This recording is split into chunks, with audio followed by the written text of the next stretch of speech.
petit mot pour conclure. Je suis extrêmement susceptible.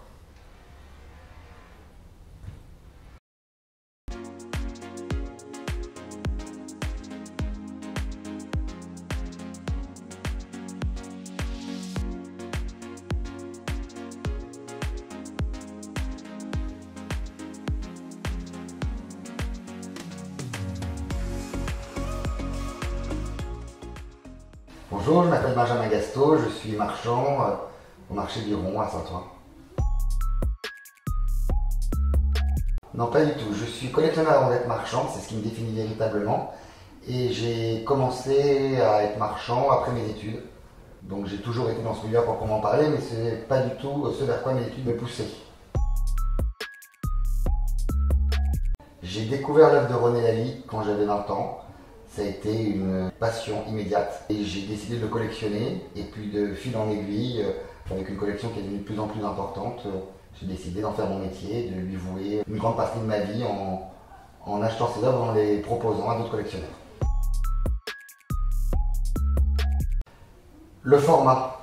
Je pense que c'est le format. Déjà, les puces, c'est le marché d'antiquité le plus vaste et le plus connu internationalement parlant. Et surtout parce que le vendredi matin, samedi, dimanche et lundi, c'est un créneau qui permet d'avoir une vie à côté et de ne pas faire le pied de en attendant le chaland toute la semaine. Donc ça permet d'aller en vente, de pouvoir s'occuper de tout ce qui est paperasse et de pouvoir avoir une vie aussi personnelle et d'autres activités à côté. Parce que c'est le meilleur, le plus prestigieux, parce que c'était une évidence pour moi. La question s'est pas posée, c'était Biron. Déjà, le terme de marchandise me gêne un peu.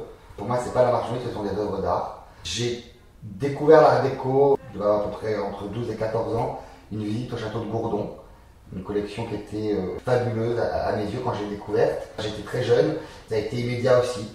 Et puis petit à petit, je me suis intéressé à l'art déco, à tous ces grands créateurs, à ces évolutions à la fois artistiques et sociétales, puisque l'époque art déco, c'est l'époque à laquelle où la majorité des gens arrêtent seulement de survivre, mais commencent à vivre, à consommer.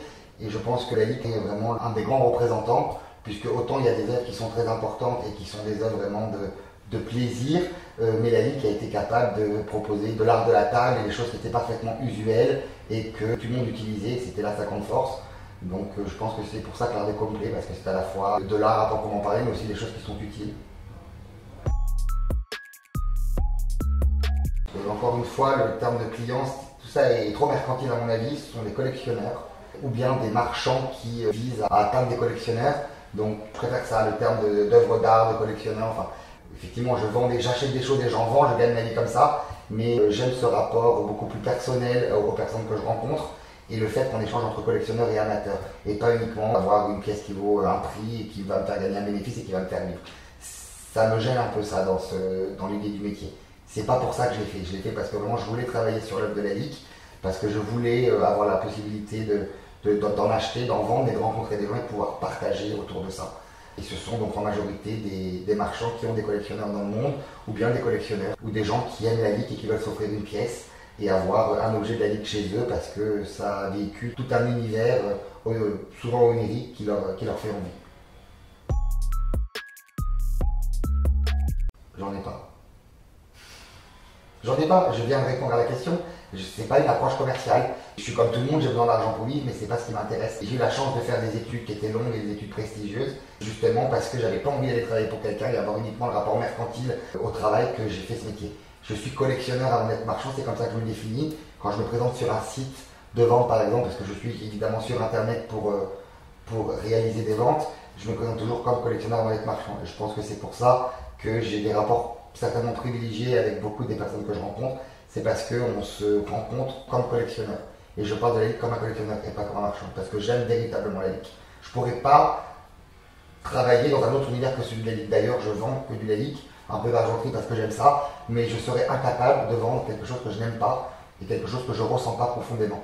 Parce que le rapport à l'argent est beaucoup moins important que le rapport à l'œuvre d'art.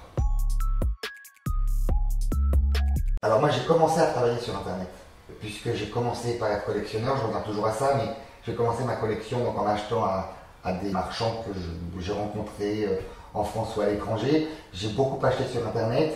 Et à la fin de mes études, j'ai passé à peu près 1 an et demi, 2 ans à m'occuper que de ma collection. Donc j'avais cette nourriture intellectuelle avec d'autres qui m'a beaucoup rempli, si je puis dire. Et je sentais qu'il y avait un rapport à l'autre qui me manquait.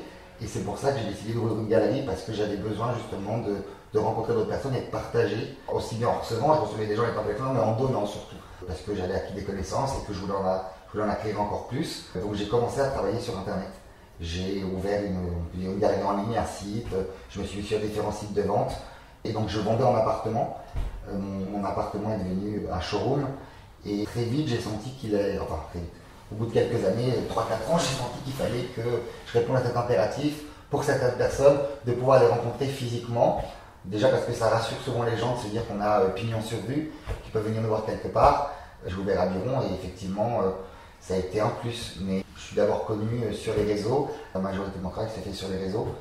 Et je pense que sans les réseaux, on aurait beaucoup de mal à survivre aujourd'hui. En tout cas, moi, le travail se fait sur les réseaux aussi bien à l'achat qu'à la vente.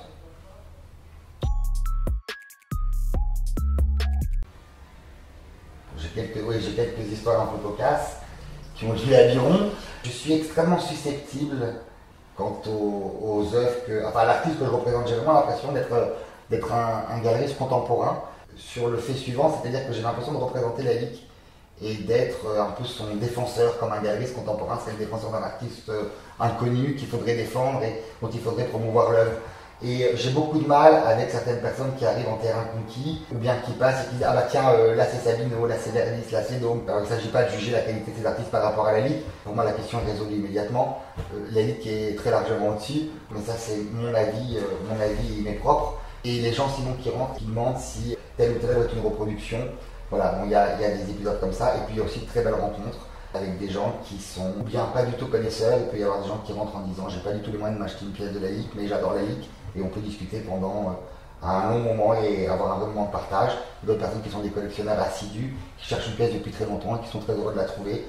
Bon, il y a des anecdotes bonnes ou mauvaises, mais ce qui est le plus important, c'est de garder à l'esprit les bonnes anecdotes et surtout les grands moments de partage et de plaisir que je peux trouver à Biron. Et ça, je l'ai grâce justement au contact direct avec les gens que je n'ai pas en travaillant sur Internet. Donc il y a effectivement à Biron ce grand plaisir-là. Lalique voulait faire du verre utile plutôt que du bibelot décoratif, c'est ce qu'il a dit. Toutes ces œuvres ont été pour la plupart, à part l'art de la table, complètement dénuées de leur fonction initiale. Donc je pense que la meilleure des choses, c'est de venir au 111 et au 159 pour vous offrir une belle pièce de Lalique. Ce sera déjà un bon investissement et ce sera surtout un plaisir à regarder tous les jours.